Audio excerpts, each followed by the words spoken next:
Hey guys, today we're going to talk about the ghost pipe flower. The ghost pipe is a medicinal flower that can be found in pine tree forests where there is a combination of lactaria mushrooms, rusula mushrooms, and pine trees. It works in an integrated network where they all gather nutrients. Now, the ghost pipe flower doesn't receive its nutrients from the sun. That is why it is ghostly white. It doesn't require photosynthesis.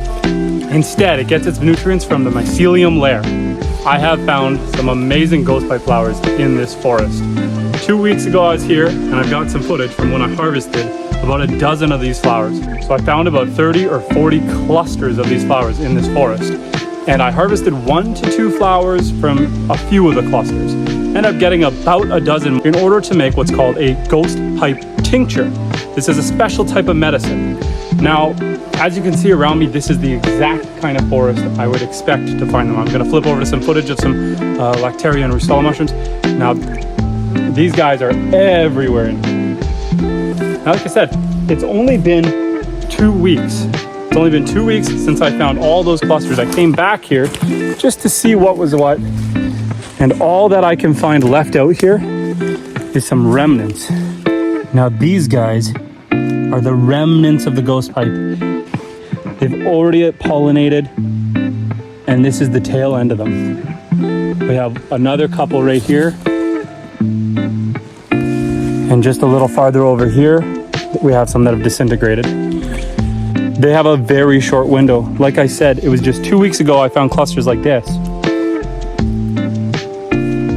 And now this is all I can find, and I searched and I searched and I searched, and they are gone. Okay, so what is the ghost pipe flower? Well, it's a flower growing up in the forest floor, and it acts as a nervine. What's a nervine? Well, it's something that blocks the pain receptors in your nerves. That is why it's touted as one of the forest's best pain medicines. Now, we want to harvest this thing sparingly. The ghost pipe flower is actually a perennial flower. It is not a mushroom, it is a flower. And so we don't want to harvest by the root. We don't want to pull it out by the root. Otherwise, it won't grow again the following year. The reason it's called a ghost pipe, has that ghostly white color, and you'll notice it's got that pipe shape.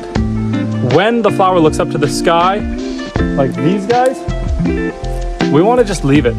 Let the pollinators do their thing, and let this continue to spread, this magical flower. Be very sparing when you harvest it. So this guy here, I wouldn't be harvesting for medicine. It has a flowery smell to it. When you take a little bite, it has a numbing effect in your mouth. Very subtle, that like ginger. It's a little spicy. The flavor's nice. Very, very flowery. It's a very flowery smell. Now, can you just pick these and eat them? Well, that's not exactly how they work. These guys contain what's called gray antitoxins. There is not a lot of research done on this, and now I'm going to throw at you a conspiracy theory. I believe that when you find some powerful natural medicines, there is not a lot of research in it, at least until, the government figures out how to market it. Now, because these things require such a complex network to grow, they just can't reproduce it very well.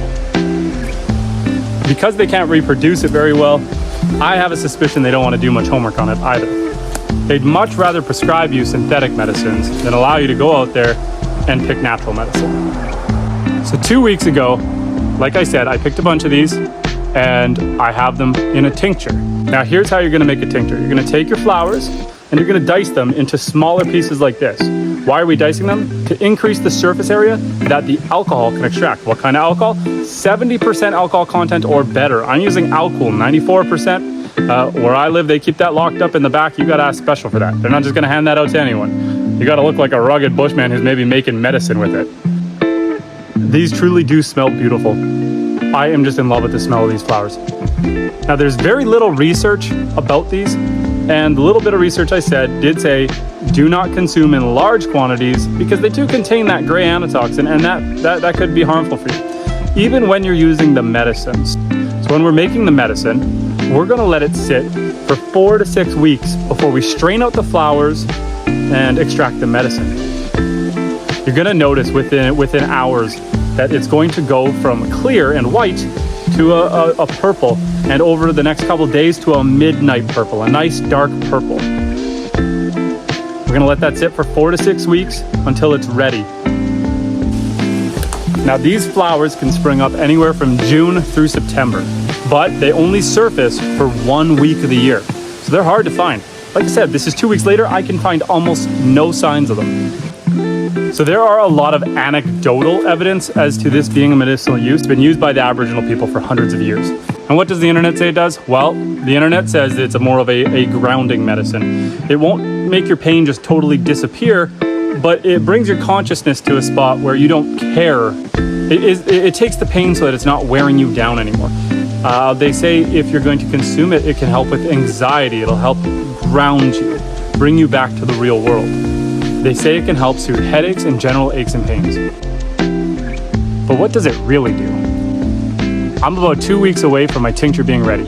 So here's where I'm coming from. I have degenerative disc disease. I had an injury a long time ago that hurt my back. It's in constant pain all the time, but I've gotten used to it. It's been over 10 years, and I mostly can just ignore it. However, there are times after hard days of labor where those muscles are just pulling and my discs are just squeezing the nerve endings, and man, it is rough. The over-the-counter Robaxisol actually works pretty good to relieve my back pain. It helps loosen up those muscles so that the pressure's off of my nerve endings, and it helps me function like normal. Once that medicine wears off though and the muscles contract again, man, am I in a world of hurt. I also have prescribed medicine. I don't like taking things like narcotics, and I just find that the prescribed medicine that I have is way too powerful. With Robaxisol, what I like is that it numbs the pain, but it doesn't affect my cognition. The prescribed stuff, that just zonks me right out. If I take it before bed, I cannot, no matter how hard I try, wake up in the middle of the night. It makes me very confused. I'm so sleepy that I can't even remember my kids' names. I'm hoping that by taking a low dose of the ghost pipe flower, I can receive results similar to Robaxisol in a natural form and not get the negative side like the prescribed medicine. I'm hopeful, and in about 2 weeks, I'm gonna be checking in with you guys, and we're gonna update you on whether it works or doesn't work. Are there any risks? Yes, there are. Like most things, there are some inherent risks. Now, you have to weigh the pros and the cons. I would not recommend daily dosing of this kind of a tincture. There are not enough studies to see what it does to your kidneys and your organs. I can't find any reported cases of people having any fatalities or severe hospitalizations from consuming this, but you've got to be careful how much you dose. It being a powerful nervine, it can affect your respiratory system, including the muscles in your diaphragm. And so, if you take too much of the tincture, you can have troubles and difficulty breathing, at which point you should seek medical attention. That's why we're going to stick to a very low dose. We're going to use 1 to 3 eye drops to start, and we can slowly increase from there to gauge our pain. But we do not start too high because there's always that inherent risk. And yes, like I said, there are not many studies to see if it's toxic in your body. However, the medicine has been used for hundreds of years by Aboriginal people.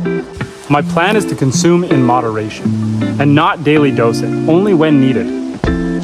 Like any good medicine, you don't want to become reliant on it. I am making a rather potent dose. Some people who harvest it say to put 3 to 4 flowers into a glass mason jar, fill it up with some vodka till you cover the flowers, and that should be potent enough.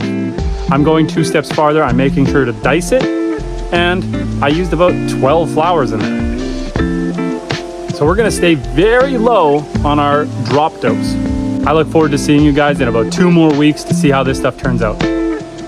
Until then, stay wild.